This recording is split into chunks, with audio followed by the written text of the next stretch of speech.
Mãe, vamos ter uma festa, vamos? Já tô lá, e você? Claro que estou, essa eu não perco por nada. Eu vou ligar pra Rodrigo pra confirmar se realmente a festa tá de pé. Tá.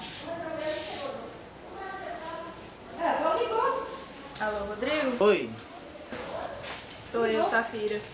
E aí, velho? A festa tá de pé? Sim. Com certeza. Eu pego vocês lá amanhã, viu? No mesmo lugar, então. É sim, no mesmo lugar. Tá, vou avisar ela. Tchau.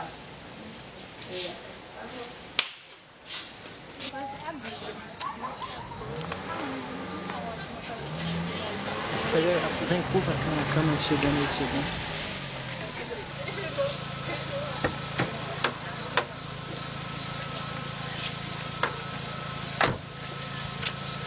Boa noite, meninas. Boa noite. Vamos ajudar essa festa? Bora lá? Vamos lá. Bora.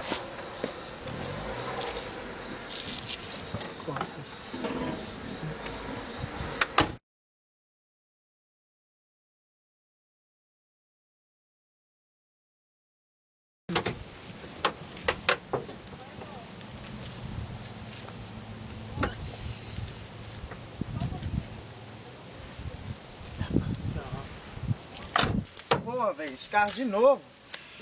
Poxa, quebrou logo aqui nessa estrada. Dizem que ela é meio assombrada. Atropelaram o menino aqui. E aí dizem que ele Para, pô, já tá me assustando. Ah, não exagera, né, Maísa? É só uma lenda. Vê se eu acho algum sinal aqui. Se ligar pro socorro. Sem sinal. E o seu?